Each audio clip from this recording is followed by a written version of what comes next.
Almost 2 years ago, I started up a petition on change.org for Sony to save the PlayStation TV microconsole by giving it 100% Vita compatibility.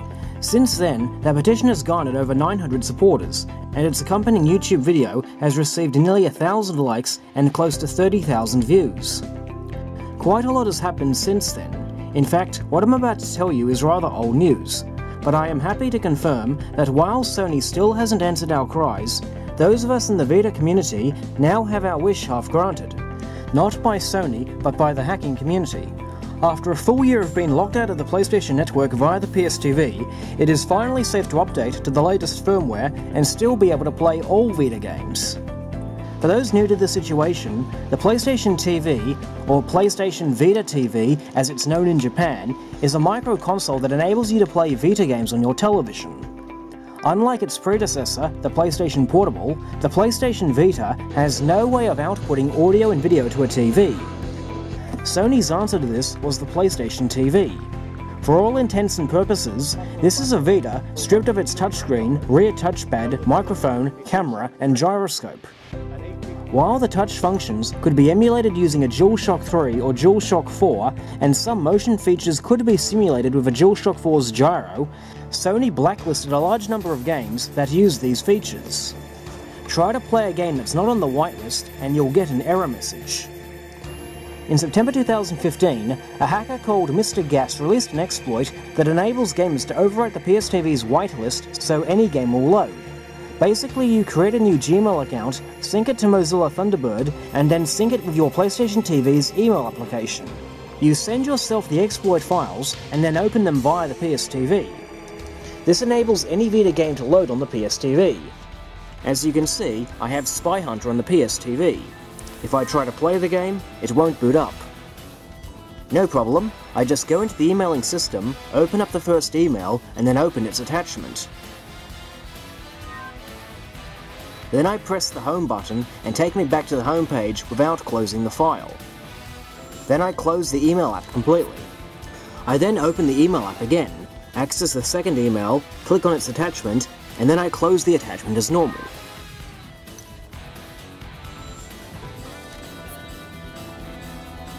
Now, lo and behold, Spy Hunter boots up perfectly, and the game plays just fine.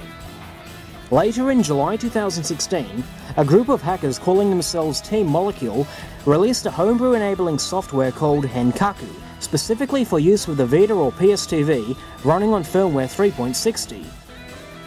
This software essentially gives you access to the PSTV's root files and allows you to transfer various applications from your PC to your Vita via an FTP client, such as FileZilla. And of course, if you want to overwrite the whitelist, there's an app for that. This may seem scary and overcomplicated, but it actually ends up being easier to install than the old whitelist. Obviously, the first thing you want to do is download the application to your computer. It's labelled as whitelister.vpk. Just download it to a folder on your desktop where you know you'll find it, and install FileZilla. Now on your PSTV, before you do anything, I recommend you make a backup using QCMA, just in case anything goes wrong. As you can see, I'm running 3.52 and have 2 digital blacklisted games that play perfectly fine running the old whitelist hack. What I'm going to do now is update to 3.60.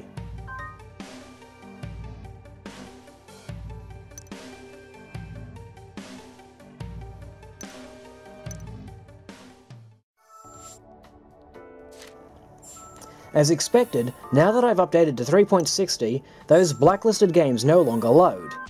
Not to panic, I go into the internet browser app and type in henkaku.xyz and hit the install button. If you get any error messages or your console freezes, don't panic, just hard reboot the console and try again.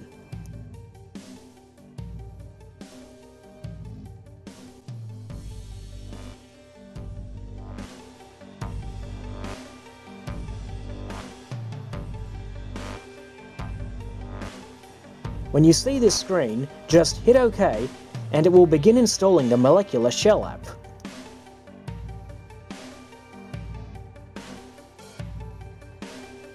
Once the installation is completed, you'll see there is a new bubble for Molecular Shell. This will basically take you to the PSTV's root folders. Press the select button and it will bring up your IP address and port number. Back on your computer with FileZilla, copy the IP address number where it says host and the port number where it says port. Then hit Quick Connect. On the left side of your screen you have the root folders for your PC, and on the right side you have the PSTV's root folders. Now on the PSTV side of the screen you want to select the UX0 folder. Then on your PC side of the screen, navigate to the folder where you saved your Whitelist VPK file. Select the file and upload it. Hey, it worked! It's copied over to the PSTV's root folder. Now back on the PSTV, simply close this window and navigate to the UX0 folder. You'll find the whitelister.vpk file exactly where you uploaded it. Simply select the file and hit yes to install it. Once it's finished installing, go back to the live area and you should see a new bubble for it. Open it up like you would any normal game.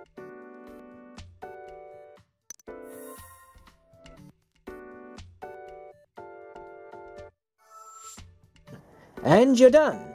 Now the blacklisted games will boot up on 3.60. However, Sony patched up both of these methods using firmware updates, which thus prevented gamers from installing the whitelist hack and disabled it if they updated the live area after updating the firmware. To Sony's credit, the whitelist hack were not the only exploit files that you could send yourself. Both the failmail and HENkaku opened the doors for potentially shady applications, such as installing emulators for Nintendo games. But for those of us who just wanted to play all Vita games, we were kinda screwed. While you could keep the PSTV on outdated firmware, we were locked out of the PlayStation network via the PlayStation TV, because the latest firmware is required to access it. Want to do online multiplayer? Too bad, you're locked out. Want to sync your trophies? Can't do it without updating. Want to buy games online? Too bad, you can't access the store. Want to use PS4 Remote Play? Tough luck. Of course, there were some workarounds. Games for the Vita could be purchased and downloaded to the PlayStation 3.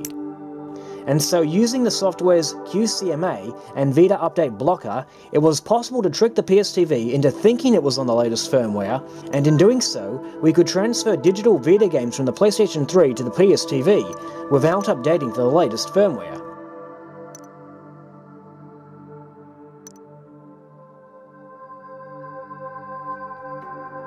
But newer Vita games will inevitably require later firmware to install, even if they are PSTV compatible. The only workaround was to purchase a second PlayStation TV, updated to the latest firmware, and hope the game you wanted to play was compatible. I purchased a second device for just that purpose, but fortunately I never got around to setting it up, because now we finally have a better alternative. We now have a whitelist hack that will work on any Vita firmware, and we no longer have to live in fear of being locked out of the PlayStation network. Sony's typical response to whitelist hacks has generally been to release firmware updates that prevents users from installing them. That's the key problem with these hacks, and why Sony can easily prevent them from being installed.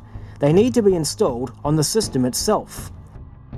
To prevent these whitelist hacks from being disabled, we need to install them outside the PSTV, and that's where the latest whitelist hack comes in.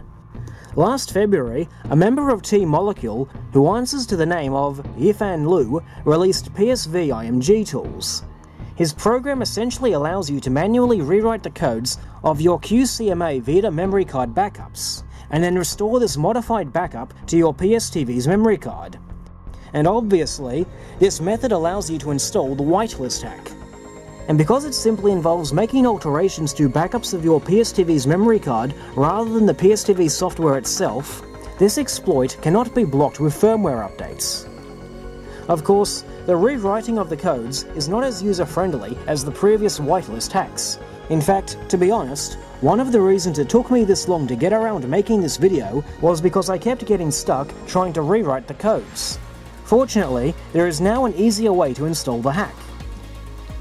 In March, a hacker by the name of SilicaAndPina released a PSVimgTools front-end version, which will allow you to use the program EasyInstallers to automatically apply the whitelist hack to the backup. For those interested in installing the hack, I recommend Skullator's excellent video showing exactly what you need to do. But the long and short of it is, you make a backup of your PSTV using Vita Update Blocker and QCMA. Then you use EasyInstallers to patch said backup with the Whitelist app. Then you simply restore the backup to your system. I followed these steps exactly on firmware 3.60. As I hoped, the Whitelist hack worked brilliantly. In fact, it works better than previous versions. Whereas HENkaku needed to be reinstalled every time you powered on the console, and Mr. Gases could be disabled simply by refreshing the live area, the PSVimgTools Whitelist seems to be permanently fixed. I can turn the console off and on again without any need to reinstall. I then updated my PSTV to firmware 3.65. I expected updating it to erase the Whitelist hack, but it didn't. All my blacklisted games work fine. Uncharted Golden Abyss booted up, Spy Hunter booted up, Wipeout 2048 booted up, Crazy Market booted up, you name it. I then installed Sword Art Online Hollow Realization, which required firmware greater than 3.60 to load. Even after installing the game and playing it on the PSTV, my blacklisted game still functioned.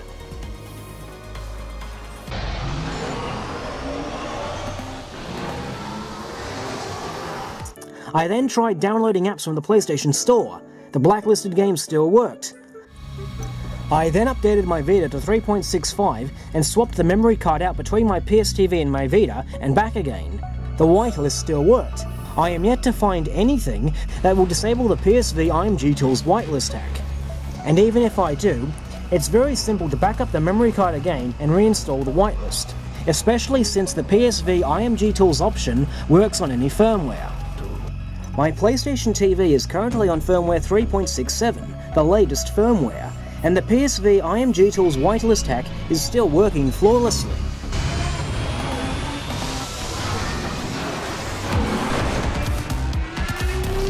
This application works so well with blacklisted games that it should be a standard feature.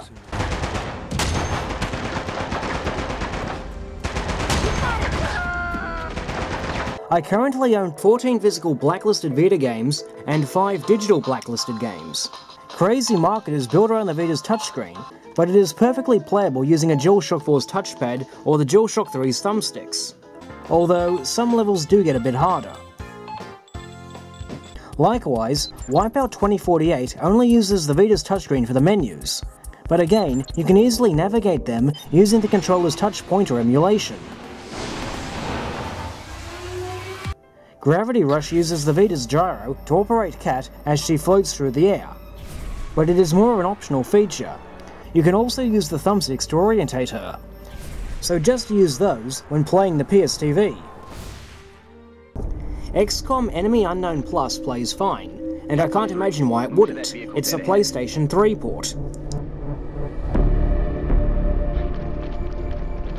Adventures of Mana plays exactly like a cross between Zelda and Final Fantasy.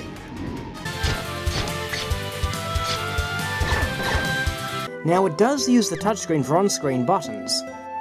You can use the touch pointer emulation to access them, but since they've also been mapped to the X and circle buttons, there's no need to. As for physical games, the only two I've run into with problems are Uncharted Golden Abyss and Tearaway. As stated in my previous video, Uncharted Golden Abyss is a perfectly playable game on the PlayStation TV, except for stages that require you to get past the logs. These moments require the Vita's gyroscope for balance. If you try to pass them on the PlayStation TV, you'll just fall off the log and die. It doesn't matter whether you use the PS3 or PS4 controller, you just fall off the log and die, regardless of which controller you use.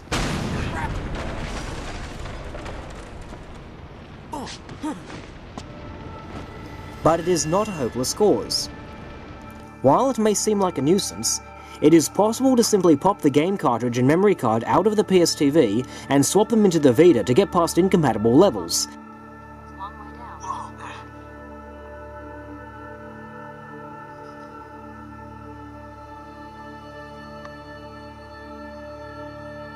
And then swap them back into the PSTV, provided the two consoles are on the same firmware, of course. Many levels are perfectly playable. The only levels that require the Vita are those with the logs or narrow walkways, moments that use the Vita's gyroscope. Battle! We're not making much headway! Faster! Faster! Yeah, that's what she said. Sully! Look, I'm going as fast as I can. Yeah, that's what you told her. Interestingly, I got up to the stage that uses the Vita's camera. You are prompted to point the Vita's camera at a light source. For reasons unknown, when I got to that stage on the PSTV, the light meter shot all the way up to 100%, as though I was already pointing it at a light. I have no idea how I did that. I have no idea what happened. I just know that it worked. And yes, I was able to beat the entire game on the PSTV, with the only assistance from the Vita being to get past those damn logs. As for Tearaway, the game just crashes whenever I try to load it. The crashing seems to be due to the game not detecting a camera. But the hacking community has released programs to fix these issues. There is Fake Camera, which tricks the game into thinking that the camera is connected, and DS Motion, which enables the motion controls to be simulated using the DualShock controller. However, to the best of my knowledge, these programs can only be installed on firmware 360. At least there is a PS4 port if you want to play Tearaway on TV. Speaking of the Vita's camera, Spy Hunter uses the Vita's camera to take a photo of yourself when starting a new campaign, but it is possible to start a campaign with a blank image, so this is not a game-breaking thing. There are also moments when the game uses touchscreen buttons. Intel acquired. But you can easily use a DualShock 3's touch pointers or a DualShock 4's touchpad to access them. In fact, with the exception of Uncharted Golden Abyss and Tearaway, all the blacklisted games I've played work just fine. Unit 13 is perfectly playable using the DualShock 4's touchpad for touchscreen buttons. LEGO Legends of Chima Larval's Journey plays exactly like LEGO Star Wars on the PS2. Batter up! The Australian release of Danganronpa Trigger Happy Havoc is perfectly playable, and there is no reason why it should be blacklisted. The NTSC versions of this game are even on the PSTV's Whitelist, so why not the PAL version? Similarly, Soul Sacrifice was only blacklisted outside Japan, and as you can see, the PAL version is perfectly playable with the Whitelist hack installed. Ratchet & Clank Trilogy was released on the Vita, but only the first game in the collection was officially whitelisted. As you can see, with the Whitelist hack, both sequels are perfectly playable. And why shouldn't they be? Why are any Ratchet & Clank games blacklisted? They were originally intended to be played on the PlayStation 2, which was intended to be hooked up to a television.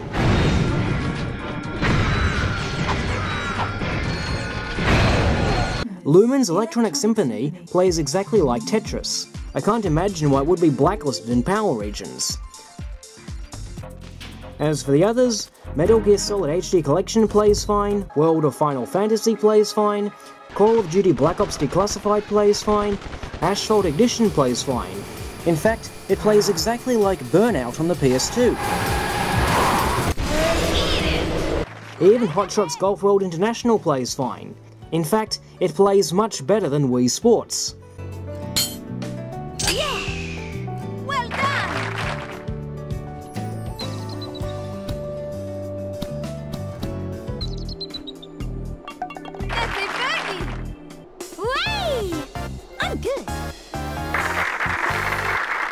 Other than Tearaway, I am yet to find any crippled Vita game. So while Sony has not answered our cries for 100% Vita compatibility, we now have a whitelist that won't force us to be locked out of the online services. With some compatibility issues aside, we can now play any blacklisted Vita game to completion or near completion. We can play Vita games that require later firmware. We can access the PlayStation Store to purchase games directly.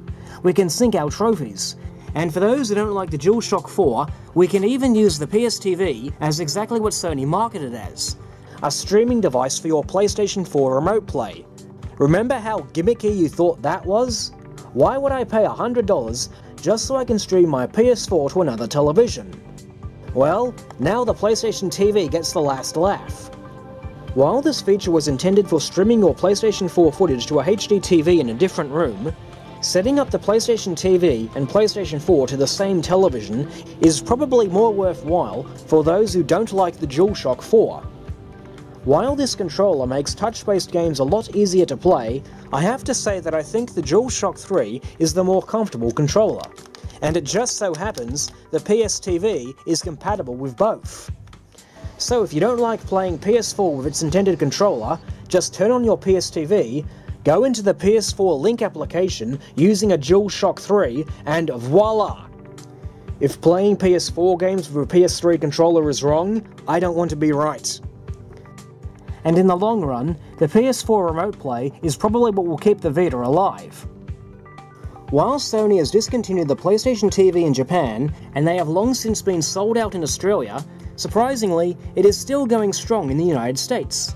It's still listed on Sony's website, and you can even buy it in stores for about $20 a piece, possibly cheaper. Still, Sony seems to have almost completely given up on the Vita. Most new Vita games are third-party titles. In fact, in Australia, I am hard-pressed to find any Vita games in store. But nonetheless, almost all new PS4 games support the Remote Play app. I've even found some games that do support it, despite not being listed as such, like No Man's Sky. The idea is that you'd be playing your PS4 games at home on TV. Then, if you need to leave the house, you can take your Vita on the go, and continue playing your PlayStation 4 games remotely. While this requires a good Wi-Fi connection, for all intents and purposes, PS4 Remote Play on the Vita offers the exact same service that Nintendo is hyping with their new Switch console. While in the past I have touted the Vita as a means of enabling the PS4 to compete with the Wii U gamepad, I have to admit, the Wii U gamepad proved to be little more than a gimmick, and the Wii U itself didn't sell very well. To try and make up for the commercial failure that was the Wii U, Nintendo tried to fully bridge the gap between home consoles and portable gaming by releasing the Nintendo Switch. All it is just a gaming tablet that can be plugged into a dock, output into a TV, or taken on the go with controllers attached. While this video is not a review or a critique of the Switch, many have complained about poor battery life, being too bulky to be portable, or poor build quality, such as easily scratching the screen trying to dock it. But the real deal breaker should be the fact that, unless there are some Nintendo exclusives that you want to play, the Switch has no value. All the third-party titles available on it, or being released to it, are either already available on the PS3 or PS4, or are going to be released on the PS4. And keep in mind, almost all of them will support the Remote Play feature. I guarantee, if there are any third-party games coming to the Switch, you can get them on the PS4 and Remote Play them on the Vita, and ultimately get the exact same experience that Nintendo is offering with the Switch. And that will ultimately be what keeps the Vita alive. As long as Sony combats Nintendo by giving us the Remote Play option, the Vita will still be around. Which means third-party developers will continue to make games for the Vita.